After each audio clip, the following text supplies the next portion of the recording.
Oke, halo semua, kembali lagi di SP Insight ya. Di video kali ini kita akan membahas lanjutan materi turunan pada pertemuan yang ketiga. Kita akan membahas mengenai penerapan turunan fungsi aljabar pada kecepatan dan percepatan, dan juga kita akan membahas pada persamaan garis singgung dan persamaan garis normal. Yang baru menonton dan baru bergabung, silakan dicek pada playlist turunan. Kita sudah membahas tentang part 1 dan part 2, sehingga nanti nyambung dengan apa yang kita bahas hari ini. Sudah siap ya? Yuk kita langsung saja mulai materi kali ini. Penerapan turunan fungsi aljabar untuk menentukan kecepatan dan percepatan. Jadi ada beberapa penerapan ya dalam kita mempelajari turunan, salah satunya untuk menentukan kecepatan dan percepatan. Nanti juga kita bisa menentukan persamaan garis singgung dan persamaan garis normal. Apabila suatu fungsi merupakan fungsi jarak atau dinyatakan dalam bentuk S terhadap waktu T, maka turunannya merupakan fungsi kecepatan atau V. Karena kita tahu ya kalau rumus dari kecepatan adalah jarak per waktu atau S per T. Sehingga ketika fungsi jaraknya berbentuk ST, maka kita mencari fungsi kecepatannya ya tinggal diturunkan saja S aksen T.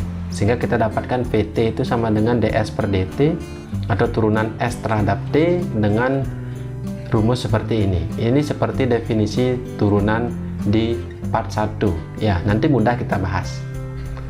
Kemudian ada beberapa hal yang perlu kalian ketahui juga. Kecepatan sesaat adalah jarak tempuh perjalanan pada suatu titik tertentu. Misalnya dimasukkan titiknya ke fungsi kecepatan, itulah yang dinamakan kecepatan sesaat.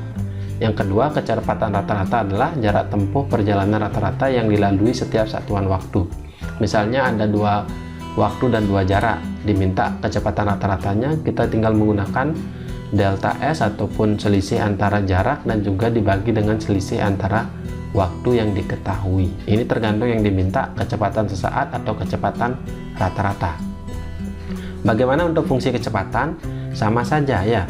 Untuk fungsi kecepatan terhadap waktu ya, maka turunannya merupakan fungsi percepatan atau A, disimbolkan dengan AT, itu sama dengan turunan V terhadap T dengan rumusnya seperti ini. Secara umum ya dapat kita simpulkan bahwa ketika suatu fungsi jarak diketahui itu adalah ST, maka turunannya adalah S aksen T, di mana turunan dari jarak ini adalah fungsi kecepatan. Ketika fungsi kecepatan diturunkan lagi menjadi V aksen T, itu akan sama artinya dengan AT atau fungsi percepatan. Alurnya adalah jarak diturunkan menjadi kecepatan, kecepatan diturunkan menjadi percepatan. Mudah ya? Konsep dari turunan untuk menentukan kecepatan dan percepatan hanya itu saja ya di slide sebelumnya. Sehingga kita biar langsung bahas ke contoh soal 1 supaya memudah memahami materi kali ini. Sebuah bola dilempar ke atas dengan lintasan ST sama dengan min 5T pangkat 2 tambah 25T tambah 30, dimana S itu adalah dalam bentuk meter karena berbentuk jarak, kemudian T itu adalah dalam bentuk sekon, ataupun T nya itu adalah waktu. Yang ditanya adalah A, berapa kecepatan sesaat bola pada T sama dengan 2. Yang B, kapan kecepatan bola sama dengan 0. Nah, kalau ada pertanyaan seperti ini sebenarnya yang ditanya adalah waktu ya. Kapan waktu untuk kecepatan bola sama dengan 0, seperti itu. Yang C, berapa kecepatan pada saat menumbuk tanah ya, artinya kecepatan bola saat menumbuk tanah. Kita langsung jawab satu persatu ya. Dari yang nomor A, kecepatan sesaat pada T sama dengan 2. Kita tulis dulu ST nya sama dengan ini sesuai dengan yang diketahui. Nah, ingat kembali di slide sebelumnya bahwa turunan dari ST atau turunan dari jarak adalah kecepatan, sehingga kita cari kecepatannya itu tinggal menurunkan fungsi jarak ini. VT sama dengan S aksen T. Ingat kembali ya dengan tentang turunannya, min 5 pangkat T pangkat 2, min 5T pangkat 2 ya, maksudnya berarti pangkatnya dikalikan ke bawah kemudian dikurangi 1, jadinya min 5 kali 2 T pangkat 2 kurang 1 tambah 25T. Karena ini diturunkan jadinya 25 saja, 30 diturunkan jadinya 0. Ya, kenapa bisa seperti ini? Padahal di contoh sebelumnya kan tentang X ya, variabelnya X. Karena dalam hal ini variabel itu bebas digunakan. Yang penting fungsinya jelas.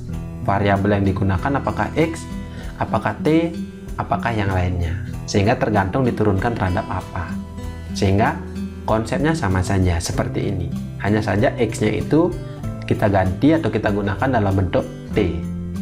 Kita lanjutkan, jadinya VT itu sama dengan min 10T tambah 25. Berarti fungsi kecepatannya adalah min 10T tambah 25. Karena diminta kecepatan sesaat pada T sama dengan 2, berarti kita masukkan T nya ke fungsi VT, bukan ke fungsi ST ya. Jadi tinggal kita substitusikan, jadinya V2 sama dengan min 10 kali 2 tambah 25. Jadinya ini min 20 tambah 25 sama dengan 5. Satuannya adalah meter per sekon.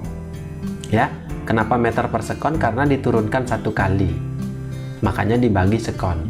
Nanti kalau diturunkan lagi, makanya satuannya adalah sekon pangkat 2. Nanti di percepatan kita akan bahas. Untuk yang nomor A, kecepatan bola sesaat VT sama dengan 5 meter per sekon. Kemudian yang B, kecepatan bola sama dengan 0, berarti VT nya sama dengan 0 ya. VT yang ini ya, fungsinya yang ini sama dengan 0. Berarti kita masukkan min 10T tambah 25 sama dengan 0, kemudian 25 nya pindah, jadinya min 10T sama dengan min 25, sehingga T sama dengan min 25 per min 10 sama dengan 5 per 2 sekon. Kecepatan bola sama dengan 0 terjadi saat T sama dengan 5 per 2 sekon. Itu untuk yang nomor B ya. Kemudian yang nomor C, kecepatan bola saat menumbuk tanah. Berarti karena kecepatan yang diminta saat menumbuk tanah, berarti ketika bola menumbuk tanah kan jaraknya sama dengan 0, ya kan? Tidak ada jarak karena sudah menumbuk tanah.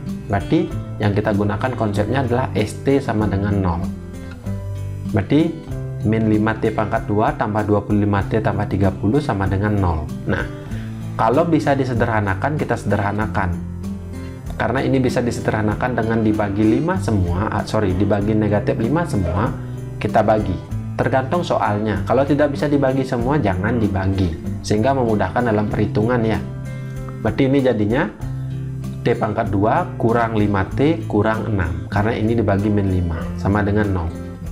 Nah, ketika ada bentuk seperti ini, kita cari, ingat di part 2, maksudnya di materi sebelumnya tentang limit. Kita sudah bahas ya, untuk limit tak tentu ketika ada bentuk seperti ini, kita cari nilai T nya dengan cara mencari dua bilangan seperti ini ya. Cari dua bilangan yang hasil kalinya sama dengan min 6, karena ini min 6 kali 1 di sini ya, dan dijumlahkan hasilnya min 5 karena ini min 5T. Berarti kita tuliskan, jadinya dikalikan hasilnya min 6, berarti min 6 kali 1 min 6, kemudian min 6 tambah 1 min 5. Berarti inilah dua bilangan itu, sehingga bentuknya adalah T kurang 6 kali T tambah 1. Ini namanya apa? Ya, namanya memfaktorkan fungsi kuadrat. Cara lainnya ada juga, silahkan dipelajari ya dengan rumus ABC biasanya. Sehingga bentuknya T kurang 6 kali T tambah 1 sama dengan 0. Berarti kita cari satu persatu, T kurang 6 sama dengan 0, sehingga T nya sama dengan 6. Dan lagi satu, T tambah 1 sama dengan 0, T sama dengan negatif 1. Kenapa ini tidak memenuhi? Karena T itu adalah dalam bentuk waktu tidak mungkin negatif, sehingga yang memenuhi hanya T sama dengan 6. Kemana dimasukkan T sama dengan 6? Iya, ke fungsi kecepatan, karena yang diminta adalah kecepatan bola. Ya, jangan salah memasukkan.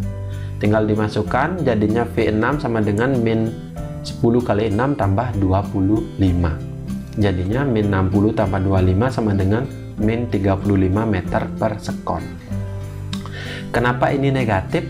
Ya, karena kecepatan itu besaran vektor, berarti memiliki besar dan juga arah, min 35 meter per sekon. Sudah ya? Oke, kita lanjutkan ke contoh soal yang kedua. Sebuah benda bergerak di sepanjang garis lurus. Setelah T detik, perlintasan S sebagai fungsi waktu ditentukan dengan persamaan ST sama dengan 2T pangkat 3 kurang 9T pangkat 2 tambah 12T kurang 4, di mana S dalam meter, T dalam sekon. Yang ditanya adalah yang A, tentukan rumus fungsi kecepatan dan percepatan terhadap waktu. Yang B, tentukan waktu yang dibutuhkan agar percepatan benda sama dengan 30 meter per sekon pangkat 2. Nah, ini yang saya sebutkan tadi, bahwa ketika bentuknya kecepatan, satuannya meter per sekon. Ketika bentuk fungsinya percepatan, satuannya meter per sekon pangkat 2. Logikanya diturunkan 2 kali dari fungsi jarak. Sudah, kita jawab yang A dulu. Bentuk fungsi jaraknya ya, ataupun perlintasan S-nya itu adalah 2T pangkat 3 kurang 9T pangkat 2 tambah 12T kurang 4. Sehingga kalau diminta fungsi kecepatan, berarti kita tinggal turunkan saja S terhadap T atau S aksennya. Berarti kita dapatkan 2 kali 3 T pangkat 3 kurang 1 kurang 9 kali 2 T pangkat 2 kurang 1 tambah 12, karena ini 12T kurang 4, turunan dari 4 kan 0, sehingga kita dapatkan bentuknya adalah 6T pangkat 2 kurang 18T tambah 12 meter per sekon. Berarti ini adalah fungsi kecepatan. Kemudian selanjutnya yang diminta fungsi percepatan, berarti kita tinggal turunkan saja fungsi kecepatannya atau V aksen T, sehingga kita dapatkan dari fungsi ini jadinya 6 kali 2 ya, kemudian 2 nya kurang 1, T pangkat 2 kurang 1 kurang 18T, turunannya adalah 18 tambah 12, 12 turunannya adalah 0, sehingga fungsi percepatannya sama dengan 12T kurang 18 meter per sekon pangkat 2, seperti ini. Kemudian yang nomor B, percepatan benda saat AT sama dengan 30 meter per sekon pangkat 2. Kalau ada pertanyaan seperti ini, karena yang diketahui adalah percepatannya, berarti kita masukkan ke fungsi percepatan. Ingat, 30 ini bukan T ya, karena banyak siswa ini dikatakan T-nya, sehingga T-nya masuk ke sini, 12 kali 30. Salah, karena ini adalah percepatannya, sehingga bentuknya menjadi 12T kurang 18 sama dengan 30, karena AT sama dengan 30. Berarti AT-nya itu adalah fungsi ini. Sudah? Sehingga 12T sama dengan 30 tambah 18, jadinya T sama dengan 30 tambah 18 kan 48, 48 bagi 12, T sama dengan 4, sehingga waktu yang dibutuhkan adalah 4 sekon. Nah, sekian dulu ya untuk pembahasan kita mengenai penerapan turunan fungsi aljabar untuk menentukan kecepatan dan percepatan. Contoh lain bisa dicari di sumber lain atau bisa diulang lagi video ini. Kita pisahkan ya mengenai persamaan garis singgung dan juga garis normalnya, supaya videonya tidak terlalu panjang. Oke, kita ketemu lagi di part yang keempat. Terima kasih.